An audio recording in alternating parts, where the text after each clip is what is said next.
လက်ရှိနေထားမှာအတိုက်ခံတွေဘက်ကအစိုးရဖွဲ့ဖို့အစိုးရဖွဲ့တစ်ခုကိုကင်တွယ်နိုင်နိုင်နင်းကင်တွယ်ဖို့အခြေအနေအရေးအချင်းမရှိသေးပါဘူးဒေါ်လာရေးလုပ်ဖို့ပြည်ပထွက်လာတဲ့ထိုင်းဘက်ကပြောင်းလာတဲ့ဒုက္ခသည်စခန်းတွေကရောက်လာတဲ့မြန်မာအတိုက်ခံတွေအများစုဟာခေပညာသင်ဖို့နေတဲ့ဇာတာရောက်ရာဒေတာမှာရောက်9နှစ်10နှစ်နေပြီးတဲ့အတိုင်းအဲဒီရောက်ရာဒေတာကဘာသာစကားကိုတော့ကောင်းကောင်းမွန်မွန်မပြောတတ်သေးပါဘူးစက်ရုံအလုပ်ရုံတွေမှာတခြားနေရာတွေမှာရအလုပ်ကိုဝင်လုပ်ပြီးသူတို့ဘဝကိုတည်ဆောက်ဖို့မြန်မာပြည်က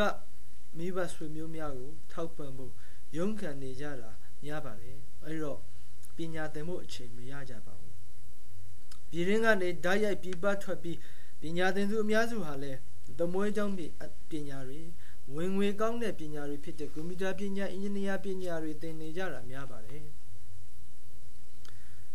ကွန်ပျူတာပညာအင်ဂျင်နီယာပညာရှင်တွေနဲ့ဒီမိုကရေစီနိုင်ငံတစ်ခုထူထောင်လို့မရပါဘူးလက်ရှိမြန်မာနိုင်ငံရဲ့အခြေအနေမျိုးမှာဆိုရင်ပုံမဖြစ်နိုင်သေးပါဘူးပထမမျိုးဆက်ခေါင်းဆောင်တွေကနိုင်ငံရေးစည်ရည်စည်းဝါးရေးကိုကောင်းကောင်းနားလည်ကျွမ်းကျင်မယ်ဆိုရင်တော့ဒုတိယတတိယမျိုးဆက်ခေါင်းဆောင်တွေမှာအင်ဂျင်နီယာတွေတက်လာရင်အရေးမကြီးပါဘူးတရုတ်ပြည်လိုမှာမျိုးပေါ့အခုပထမမျိုးဆက်ခေါင်းဆောင်တွေထဲမှာနိုင်ငံရေးစည်ရည်စည်းဝါးရေးကိုကောင်းကောင်းနားလည်ကျွမ်းကျင်သူတွေမရှိသေးလို့ပြောနေတာပါအတိုက်ခံတွေထဲမှာနိုင်ငံရေးစည်းဝါးရေးစည်ရည်နဲ့ပတ်သက်လေ့လာသူအနည်းငယ်ရှိပေမဲ့အဲဒီလူတွေရဲ့အခြေအနေကိုရေဒီယိုတွေမှာကြားနေရတာပဲအများစုကလက်ဖေးဆိုင်အတင်းလက်ဖေးဆိုင်တဲ့လက်ဖေးဆိုင်ဆွေးနွေးဝိုင်းတာလေ့လာချက်တွေသုံးသပ်ချက်တွေကိုဝါရဖြန့်ချီဆန်လေလိုင်းပေါ်မှာပြောနေကြတာကြားဖို့မှာပေါ့မကြားဘူးရင်လည်းကြားဘူးသူတွေမေးကြည့်ပါအဲ့ဒီကအတော်ဆုံးအကောင်းဆုံးလူတွေလောက်